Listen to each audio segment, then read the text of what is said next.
Hello, c'est Bart. Je rentre aujourd'hui pour une nouvelle vidéo test. Aujourd'hui, je vais tester pour vous le Umi Digi A15T que j'utilise depuis quelques jours, voire quelques semaines, et je vais pouvoir vous faire un retour assez précis. Bien évidemment, comme d'habitude, pour ceux qui ne me connaissent pas, donc je suis testeur, blogueur high-tech, je m'appelle Bart. Je teste et je déballe les produits high-tech, je les utilise pendant un laps de temps et après, je me prononce sur leur fiabilité.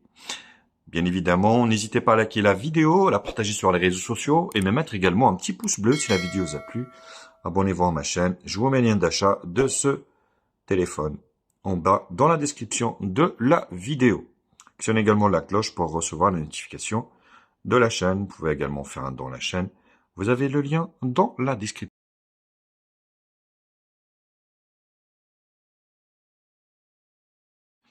Première partie, présentation et spécification. Je reprends, on va dire, le concept de la chaîne.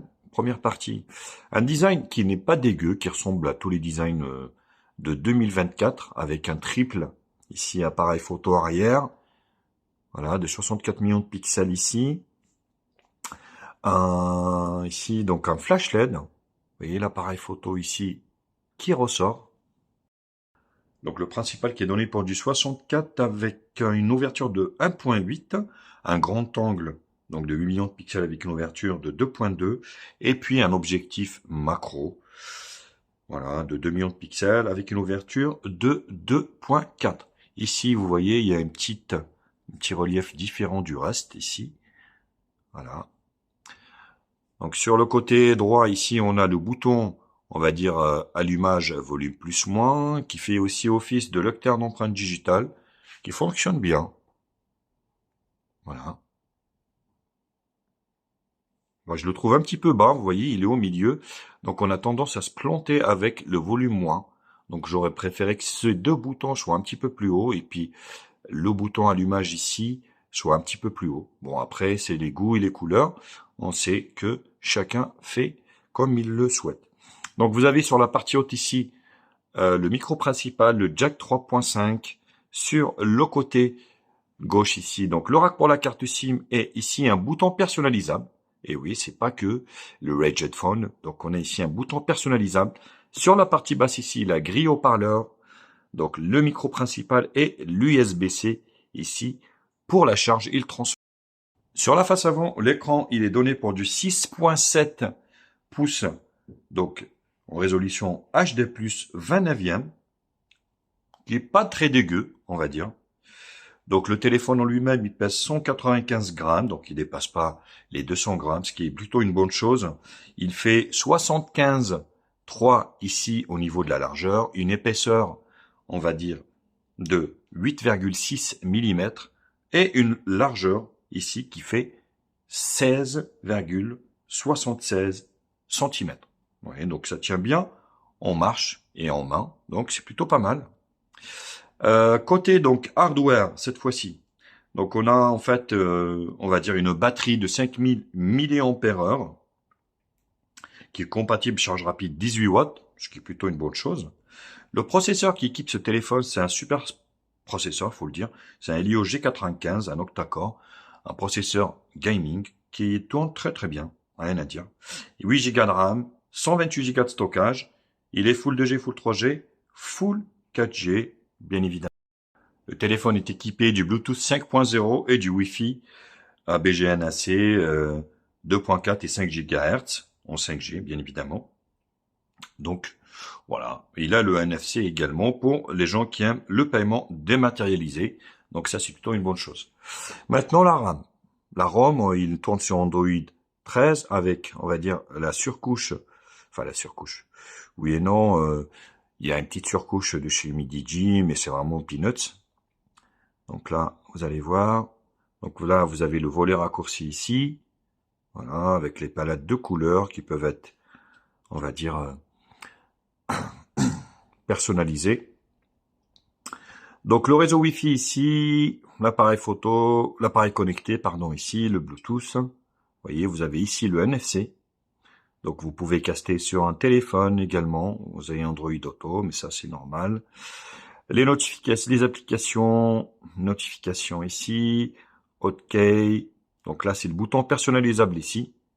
Vous voyez, quand un double clic, par exemple, Open Flash, vous voyez, là, par exemple, voilà. Donc, vous pouvez personnaliser ce bouton, ce qui est plutôt une bonne chose. Le Smart Assistance ici, navigation, le système de navigation, la capture d'écran, ici, voilà. Donc, barre de navigation, là, vous choisissez le mode de navigation du téléphone.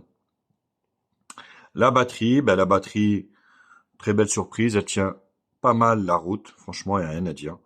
Donc, le stockage, 128 extensible avec une carte micro SD jusqu'à 1 Tera. Le son, alors, le son, donc, hop.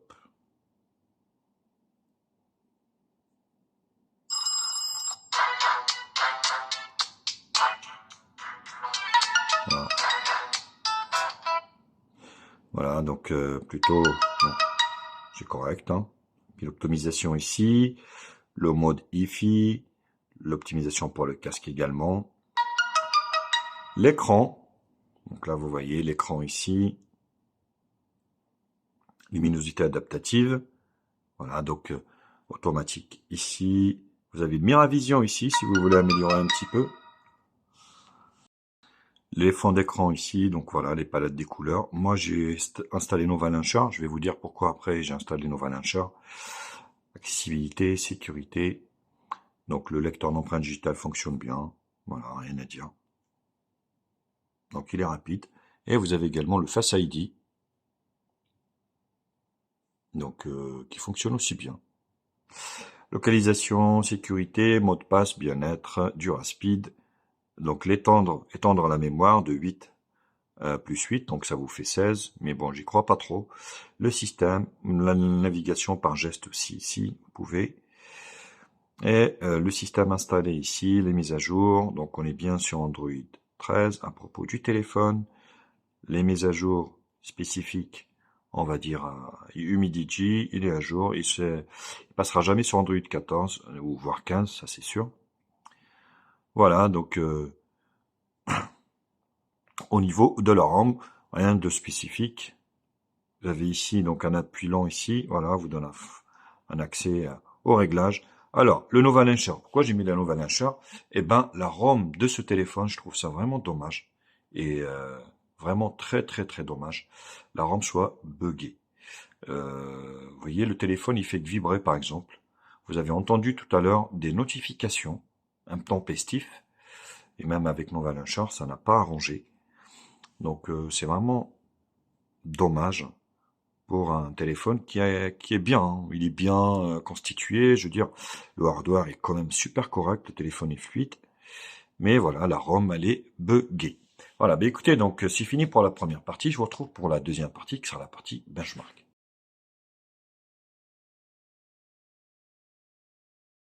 En tout benchmark qui nous donne le score de la bébête, qui est de quasiment 400 000, vous voyez, c'est quand même très correct pour ce smartphone. En gros, avec ce smartphone, vous allez pouvoir faire tout ce que vous voulez avec toutes les applications du Play Store, sans aucun souci. Donc, mon appareil, voilà, donc le MIDI G A15T, le GPU, c'est un Mali G76MC4, donc la résolution de l'écran, donc HD+, un peu dommage, j'aurais aimé avoir du Full HD avec du 120 Hz, mais c'est pas le cas. 8 corps, 64 bits, cadencé à 2 Go. Voilà, la densité de l'écran est pas mal. Donc l'appareil avant qui est donné pour du 16 millions de pixels. La batterie. Vous voyez, puis après ici, vous avez les capteurs. On le sent hein, qu'on n'est pas sur du 90 ou du 120 Hz. Ça fait un peu bizarre de revenir en arrière quand on s'est habitué. Donc là, vous voyez, les capteurs, c'est bourré de capteurs. C'est vraiment top là-dessus. Voilà, donc ça c'est au niveau dans tout. La barre des couleurs, pas trop mal. Les couleurs sont belles, hein, franchement, rien à dire. Et le multitouche ici. On est sur du 10. En tout cas, C'est sûr, on est sur du 10, donc l'écran est quand même pas mal. Il est assez réactif. Donc on va faire CPU-Z. Donc le G95, donc il est assez connu maintenant, hein, bien évidemment. Voilà, un octa-core.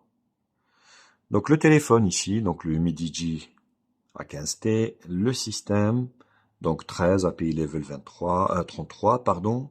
La batterie qui est pas trop mal, ça c'est un bon point. Donc le thermomètre, donc forcément quand on joue, ça chauffe un peu. Vous voyez ici, c'est assez bourré de capteurs, ce qui est plutôt pas mal. Donc le reste, on va se faire des... On a ici donc 3D Mark, donc Geekbench Single Core Multicore, PC Mark, la barre des couleurs, pas trop mal. Le multitouche, 10 touches. Et le Antutu quasiment 400 000. Vous voyez, au niveau du hardware et puis de la puissance, franchement, ce téléphone est quand même pas si mal. Voilà, écoutez, donc je n'ai fini avec cette deuxième partie. Je vous retrouve pour la troisième partie, qui sera la partie multi.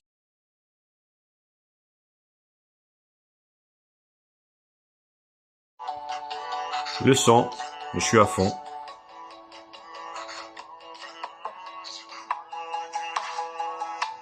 Le son n'est pas puissant. Un seul haut-parleur. Vous voyez, donc, bon. Après, vous avez un jack 3.5, vous avez le Bluetooth. Ça ira mieux avec. Et là, vous voyez, je suis à fond.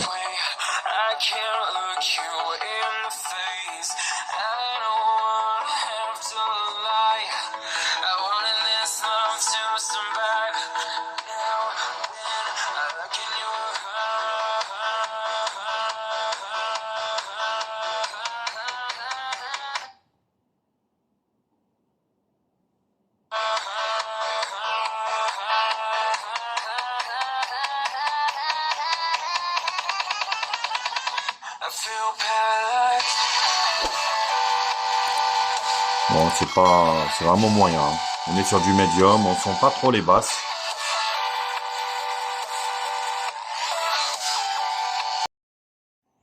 Bon, le GPS fonctionne bien, rien à dire. Donc, il vous affichera, il vous guidera à bon endroit sans décrocher, ni vous afficher à 3 mètres de la voirie. Donc, c'est plutôt un bon point. Bon, la partie jeu, on va commencer par Subway Surfer, qui est à Istanbul, pour manger du doner kebab.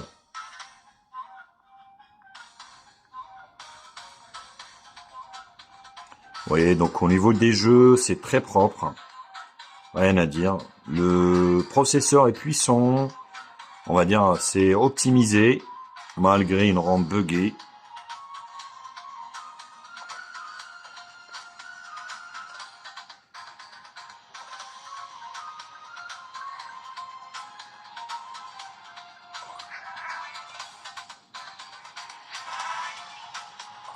Vous voyez, donc sans lag ni rien. Ça fonctionne plutôt bien.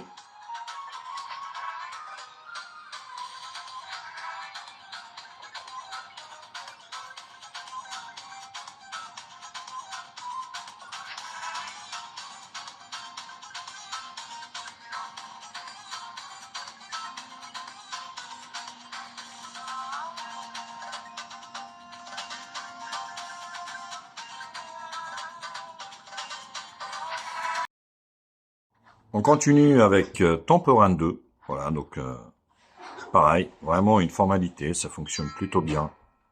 Rien à dire.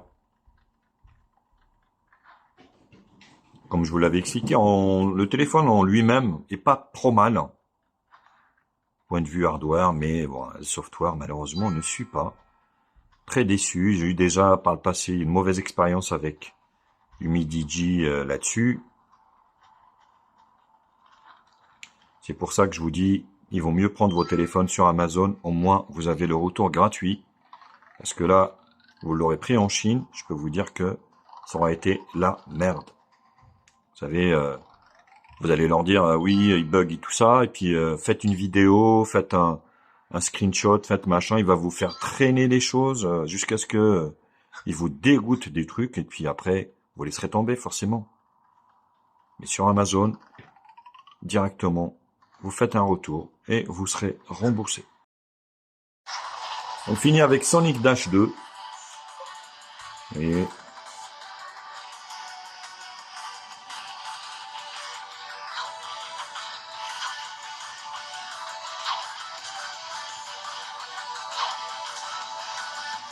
formalité, ça fonctionne plutôt très bien.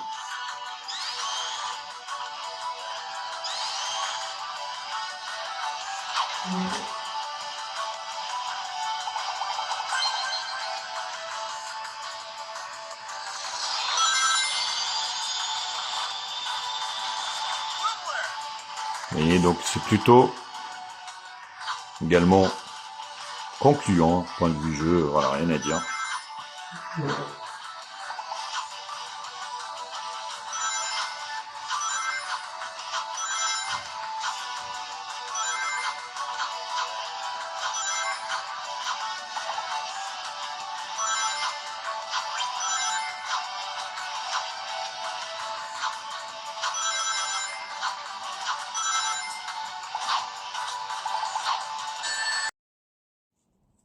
L'appareil photo de cette Humidigi, bah écoutez, j'ai trouvé ça pas trop mal. Donc vous avez quelques réglages, mode vidéo ici. Alors la vidéo, donc vous pouvez la prendre en Full HD ou en 4K. C'est du 30 fps, bien évidemment, non stabilisé. Donc l'image ici, avec les réglages, voilà, donc vous pouvez prendre du 9 millions de pixels en 16 neuvième ou du 16 en 4 tiers, donc j'ai préféré 9 en 16 neuvième. Le mode 64 millions de pixels, si vous voulez beaucoup plus de résolution, mode portrait. Et puis extra ici, vous avez ralenti, pro et night. Voilà, pas trop de réglages, on va dire. Mais j'ai trouvé ça quand même pas trop mal. On va se prendre une petite photo ici, vous voyez.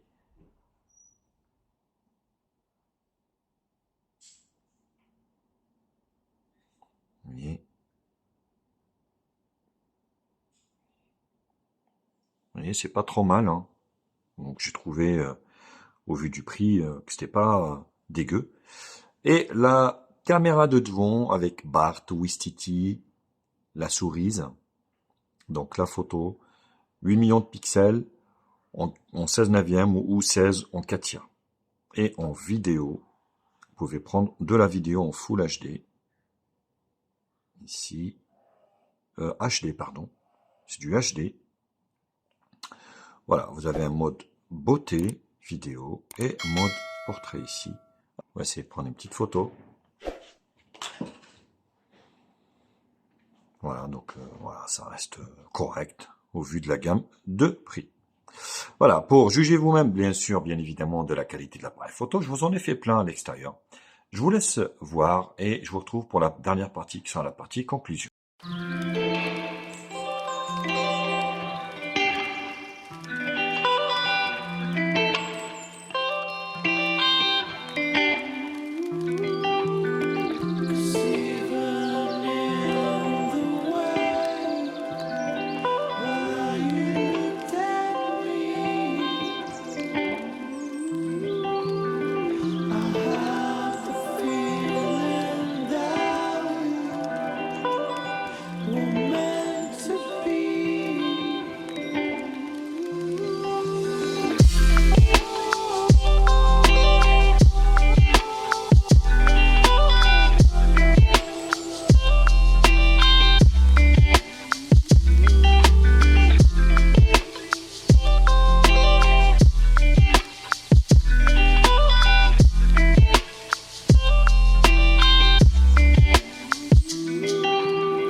se retrouve pour le test de la caméra arrière de ce Midigi. Ça faisait un bail que j'ai pas testé cette marque. Bah, celui-ci, il est quand même assez puissant avec son processeur, l'Helio G95. Et il a l'air de gérer bien la lumière. Donc plutôt pas mal. Donc non stabilisé, forcément. Donc du Full HD 30 fps. Vous pouvez filmer également en 4K 30 fps. Donc laissez-moi dans les commentaires si vous avez déjà eu un modèle de cette marque. Est-ce que vous étiez satisfait de cette marque? Est-ce que éventuellement vous reprendrez cette marque? Vous voyez, le contraste ici où il n'y a pas de lumière et puis là, ça gère bien. Ouais, c'est plutôt pas mal. Voilà le pont du paradis. Hop. Coucou, c'est Bart. Test de la caméra dessus, Midigi à 15T, donc qui m'a l'air pas trop mal. Hein. Vous voyez, au niveau de la gestion ici des couleurs, c'est pas trop mal. Vous voyez, j'alterne contre-jour et on va dire jour contre jour. Ça gère bien. Là, vous voyez, le soleil est devant. Je suis en train de me filmer comme ça en Full HD. Donc lâchez-vous, dites-le-moi dans les commentaires si vous connaissiez déjà cette marque. Donc une marque low cost, hein, bien évidemment. Et si ça vous fait pas peur d'acheter du Midigi. Après, tout est une question de prix, bien évidemment. Voilà.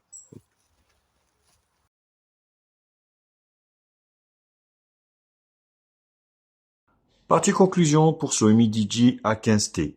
Mais écoutez, point de vue hardware, esthétique, franchement, c'est pas trop mal. La batterie est pas mal. Le son est pourri. On va dire, le processeur et tout ça, c'est très bon. L'appareil photo, c'est bien, ça passe. Maintenant, le plus gros souci que j'ai avec ce téléphone, déjà, point de vue tarif, eh ben, il est pas bien placé parce que je peux vous dire qu'à ce tarif-là, vous avez du Xiaomi, vous avez du Samsung qui ont fait énormément de mal au low cost, clairement. Quand on voit un A15 moins cher que celui-ci, franchement, voilà, moi je préfère le Samsung, pour tout vous dire. Maintenant, le plus gros défaut de ce smartphone, c'est vraiment les bugs à répétition. Voilà, voilà, vous voyez, voilà, il se fige. Voilà, il se fige et ça repart. Donc il y a des bugs de la ROM, clairement. Je ne sais pas ce qui se passe, mais là ils ont merdé encore. Et la ROM, vous voyez, des fois ça fonctionne et des fois ça bug. Donc c'est vraiment pénible de faire un smartphone qui tient la route point de vue hardware. Et puis voilà, avec des beaux composants, ainsi de suite. Et après se planter comme ça au niveau du software. Je ne sais pas s'ils ont un service qualité, mais franchement, c'est une catastrophe. Et est-ce que je suis tombé sur le seul Midigi A15T qui bug? Je ne sais pas. Ça, lâchez-vous dans les commentaires. Dites-le moi honnêtement si vous êtes tombé aussi sur un Midigi de ce type qui bug et il vous fait la misère de tous les jours. Bah écoutez, curieux de savoir votre retour. Voilà, bah écoutez, clairement je vous le conseille pas. Donc voyez chez la concurrence. Donc le Redmi Note 14, vous avez le Samsung A15, franchement, c'est des prix imbattables, rien à dire. Donc ce téléphone, dans cet état-là, je vous le conseille pas. Ça, c'est un téléphone qui vaut, allez, 100 €.